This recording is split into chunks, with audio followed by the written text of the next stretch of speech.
கண்ணாடியை கழட்டினா பயம் வெளியில் தெரியும். மேடையில் அமர்ந்திருக்கும் அனைவருக்கும் வணக்கம்.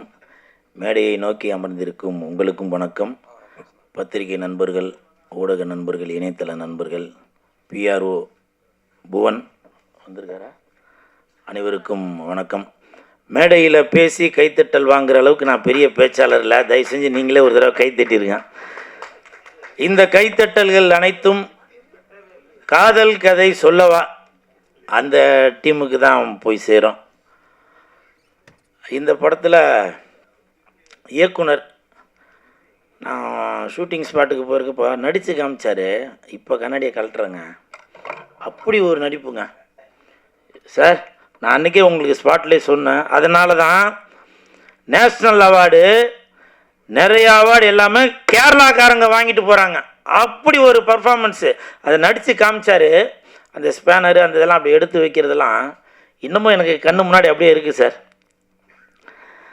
அவ்வளோ சூப்பராக அது வந்து எப்படி நடிக்கணும் அப்படின்னு சொல்லி காமிச்சார். இங்கே தமிழில் வந்து நான் பி வாசு சார் படத்தில் நடிச்சிருக்கேன். அவரும் அதே மாதிரி நடித்து காட்டுவார். விக்ரமன் சார் படத்துலேயே நடிச்சிருக்கேன். இவங்கெல்லாம் நடிக்கும்போது எப்படி நம்ம உணர்ந்தோமோ அந்த மாதிரி ஒரு டைரக்டர் வந்து சனில் சாரா, அவர் வந்து சின்ன டைரக்டராக பெரிய டைரக்டராக என்னன்னு தெரியாது. ஆனால் அவர் அந்த ஷூட்டிங் ஸ்பாட்டில் அவர் நடித்தது அப்படி இன்னமும் என் கண்ணு முன்னாடி அப்படியே இருக்குது. அவ்வளவு பிரமாதமாக பெர்ஃபார்ம் பண்ணி அதை இது பண்ண, நான் அதில் ஒரு 10% தான் எனக்கு தெரிஞ்சு நடிச்சிருப்பேன். அவ்வளவு சூப்பராக பெர்ஃபார்ம் பண்ணியிருந்தார்.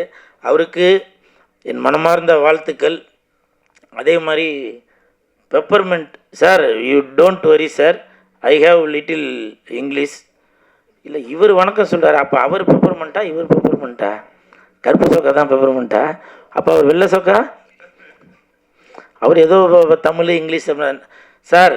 கருப்பு சொக்கா சார் ப்ரொடியூசர் சார், அவர் தமிழ் தெரியுமா? Oh, peppermint means pepper omelette, pepper பாகுந்தி. ஓ, அது அப்போ என்ன சொல்லுவாங்க ஹிந்தியில்? பகுத் அச்சா. You don't worry sir, omelette put பெப்பர்னா பகுத் அச்சா. Wait and see, when release I am there, put all peppermint. Okay, so don't worry, I will support. என்னது தமிழில் பேசுவா? ஸோ அப்படி இந்த படத்துக்கு கண்டிப்பாக ஒரு மிகப்பெரிய வெற்றியை இந்த படம் வந்து கொடுக்கும். அதே மாதிரி நக்குல் பிரதர் இப்போ என்னை பார்த்தவொன்னே சொன்னார், ரொம்ப ஸ்மார்ட் ஆகிட்டீங்க அப்படின்னு சொல்லி சொன்னார். அதற்கு காரணம் நக்குல் தான். ஏன்னா பொய்யலாம் இல்லைப்பா, வீடியோவில் ஆதாரத்தில் இருக்குப்பா. அவர் வந்து சொன்னார். அதுக்கு காரணம் வந்து அவர் தான். ஏன்னா பாய்ஸ் படத்தில் அவர் எப்படி இருந்தாரோ இப்போது எப்படி இருக்கார் பாருங்க. ஸோ இதெல்லாம் வந்து நான் ஜிம்முக்கு போகும்போது யோசிச்சு பார்ப்பேன், அப்படி இருந்தார் இப்போ இப்படி இருக்கார். ஸோ அவர் எனக்கு ஒரு இன்ஸ்பிரேஷன் தான். இப்போ கூட சாங்கில் பார்த்தேன், இப்போ சமீபமாக நான் ஆடியோ ரிலீஸ்க்கெலாம் கோட்டு ஷூட்லாம் போட்டு வரேன், பார்த்துருப்பீங்க. அதுவும் ஒன் ஆஃப் த யூ தான் காரணம். ஏன்னா கோட்டு ஷூட்லாம் போட்டு ஒரு ஸ்மார்ட்டாக இருக்கார். அது மட்டும் இல்லை, நான் தேட்டரில் போய் சில அலப்பறையெல்லாம் பண்ணுறேன்ல, அதுக்கும் அவர் தான் காரணம். அந்த எனர்ஜி, அந்த டாம் அண்ட் ஜெர்ரி எப்படி அந்த மாதிரி ஒரு இன்ஸ்பிரேஷன் தான்.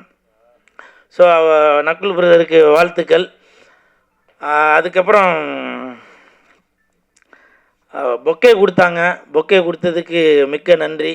ஏன்னா நாளைக்கு ஒரு ரிசப்ஷனுக்கு போனோம், அந்த பொக்கே எடுத்துகிட்டு போயிடுவேன். நான் பொய் சொல்ல மாட்டேங்க, இந்த நாக்கு உண்மையை மட்டும்தான் சொல்லலாம். நாளை மறுநாளும் இன்னொரு ஃபங்க்ஷன் இருக்குது. அதனால் producer sir, give me one more bouquet, because tomorrow and day of tomorrow I have 2 programme, 1 reception, then 1 birthday function. So 2 bouquet I give there. So thank you very much. You give payment also, but you now give bouquet also. So I am very happy. அதே மாதிரி Raj Kapoor sir இப்போது சொன்னாங்க, கூலு நீ என்ன பேச போகிறேன்னு தெரியலையாப்பா, நான் ரொம்ப எதிர்பார்ப்பில் இருக்கிறேன்ப்பா, ஆனால் பசி வேறு எடுக்குது, ஒரு டக்குன்னு முடிச்சிருப்பா அப்படின்னாரு. சார் உங்களுடைய சூழ்நிலையை கருதி நான் வந்து சீக்கிரமாக முடிச்சிடறேன் சார், சரிங்களா? ஏன்னா எப்போவுமே கூல் சுரேஷ் வந்து உங்களுக்காக வாழ்கிறவன் தான் கூல் சுரேஷ். கூல் சுரேஷ்காக கூல் சுரேஷ் வாழ்கிறதில்ல, ரசிகர்களுக்காக, டைரக்டருக்காக, இயக்குனருக்காக தான் வாழ்கிறவன் தான் இந்த கூல் சுரேஷ். அதனால் டக்குன்னு முடிச்சிடுறேன். அப்புறம் இருங்க சார், இன்னும் பேசவே ஆரம்பிக்கல. அப்புறம் அதியமான் சார், அதியமான் சாரை வந்து நான் ஒரு நிகழ்ச்சியில் சந்தித்தேன். அப்போ வந்து கூலு படத்தில் ஒரு கேரக்டர் ஒன்று இருக்குது, நான் ஒரு ஒரு வாரத்தில் கூப்பிட்றேன் அப்படின்னா, அதே மாதிரி கரெக்டாக ஒரு வாரத்தில் கூப்பிட்டு காஸ்டியூம்லாம் அளவு எடுக்கணும், சம்பளம்லாம் என்னென்னு பேசிக்கிங்கப்பா அப்படின்னு அது சொன்னார். அது எனக்கு வந்து ரொம்ப ஆச்சரியமாக போச்சு. ஏன்னா இப்போ கூட சரி நிறையா பேர் பார்த்துட்டு அக்குள்ளே நம்ம அந்த படத்தில் மீட் பண்ணுவோம், இப்படி மீட் பண்ணுவோம், அப்படி ஏதோ ஒன்று வாயில் சொல்லிட்டு போவோம். ஆனால் சொன்னதை கரெக்டாக அதை வந்து செயல்படுத்தியும் காட்டினார். இப்போ இந்த இடத்துல ஒரு எக்ஸாம்பிள் நடந்துச்சு. நான் நடந்து வந்தேன். அதியமான் சார் வந்து ஒரு 5 சீட்டு தள்ளி உட்காந்துருந்தார்.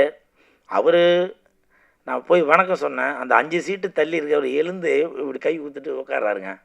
இதுதாங்க மனுஷன்றது. ப்ளீஸ் ஒரு கிளாப் கொடுங்களேன். இல்லை, இந்த பண்பு சொல்கிறேன். அதனால தான் அவர் இந்தி படத்தில் போய் சல்மான் கான், ஷாருக் கானை வச்சு கூட படம் எடுத்திருக்காருன்னு நினைக்கிறேன்.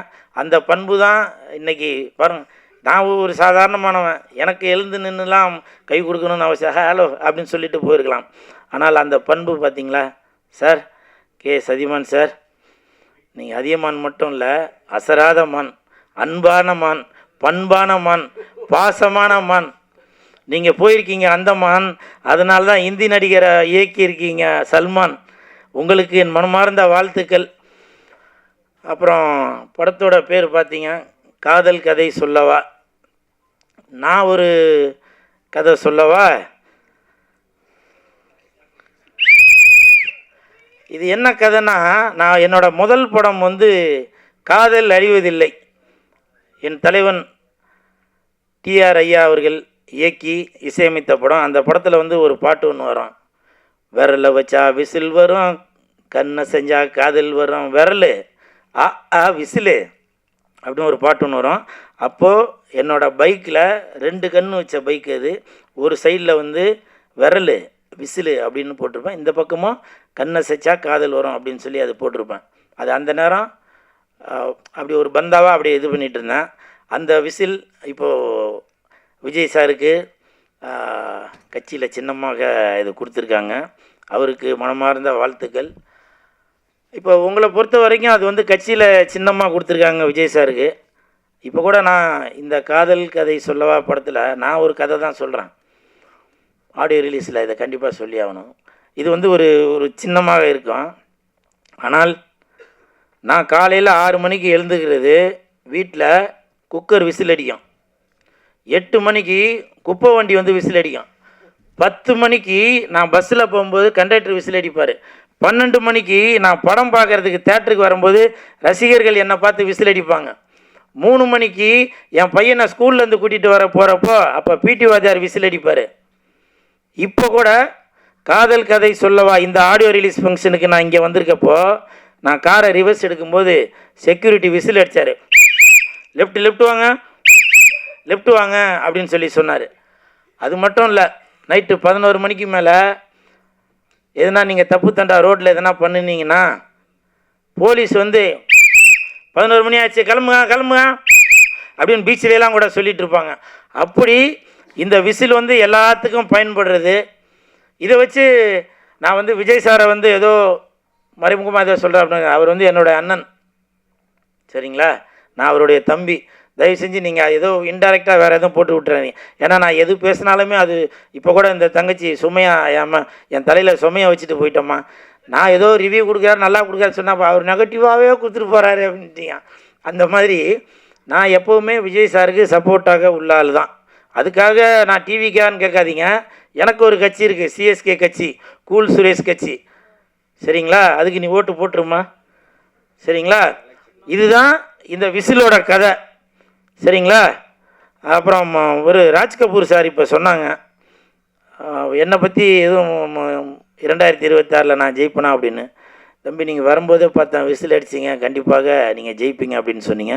உங்களுக்கு என் மனமார்ந்த நன்றிகள் சார். அதே மாதிரி வேலாயுதம் சார் நிறையா பேசுவார்னு நினச்சேன்.